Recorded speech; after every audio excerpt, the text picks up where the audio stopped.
Hi, I'm Evelyn Grace, and I'm a residual income expert, a single mom of over 15 years, and I'm a health nut.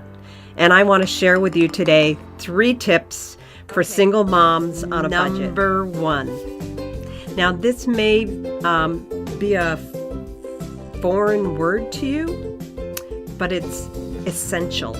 And that word is budget. Now, you may not have ever lived on a budget. You may have written out some lists before but never followed it. Well, this is a kind of budget that we're going to follow to the T. And you're going to take your very sharp pencil and you're going to make a line down the middle of your page. And on one side, you're going to have all of your income, and on the other side is your expenses. Now, let's start getting creative with our income. So we have our job. Hopefully, we have a job. But what are we going to do for side hustles to make money in the immediate future? Maybe Uber. Become an Uber. Get a little cap and become an Uber driver. Take in a renter if you have an extra room.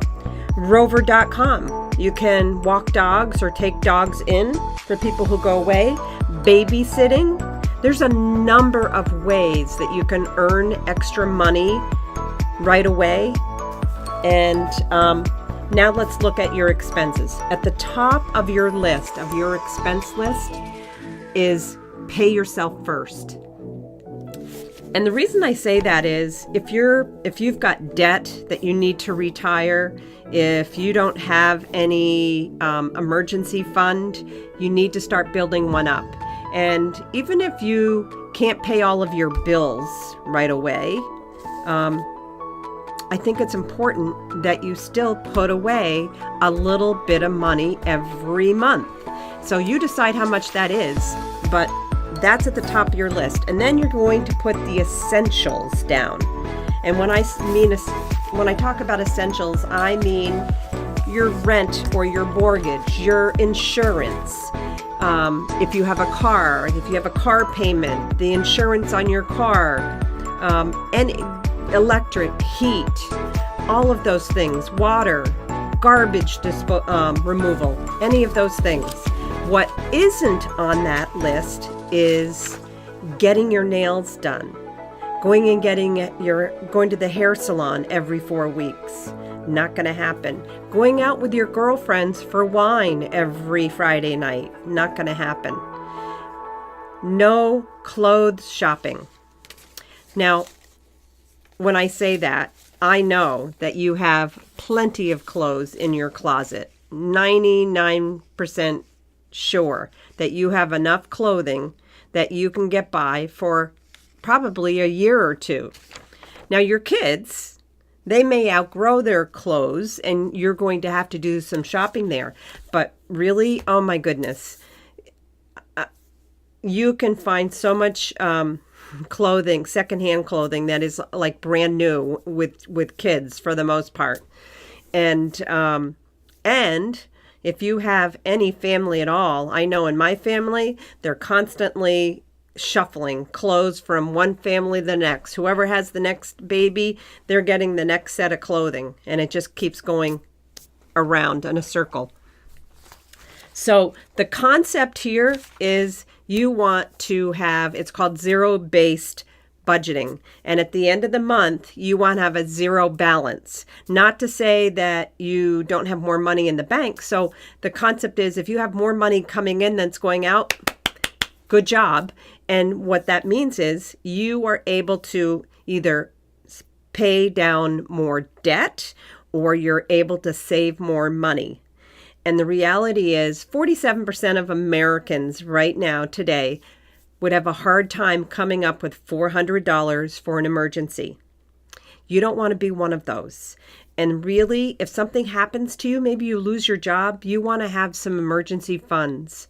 And I want your goal to personally be having a year's emergency fund.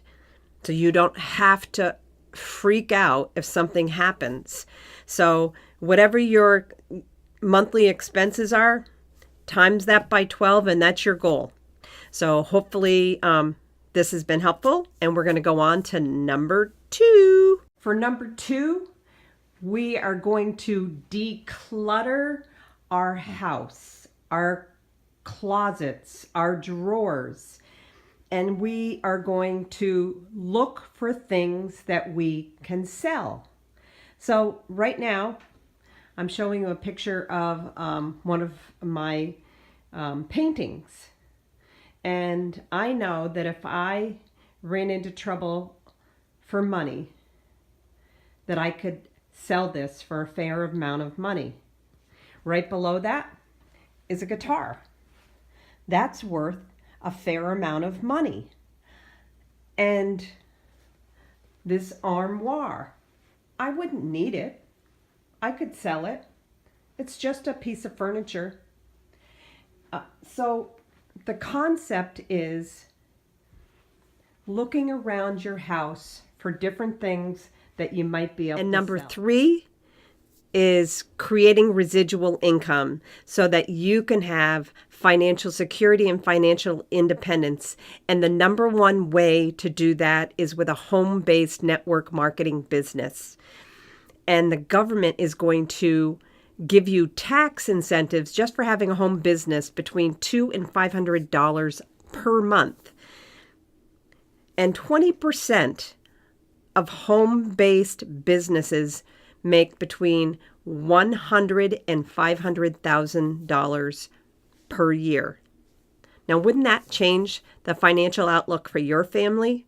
So if you found value in these 3 tips and you want more tips on becoming healthy, both physically and financially, please go to joinevelyngrace.com, and you can follow me on YouTube, Facebook under Evelyn Grace, and Excel Beyond. Thank you. God bless. Mwah.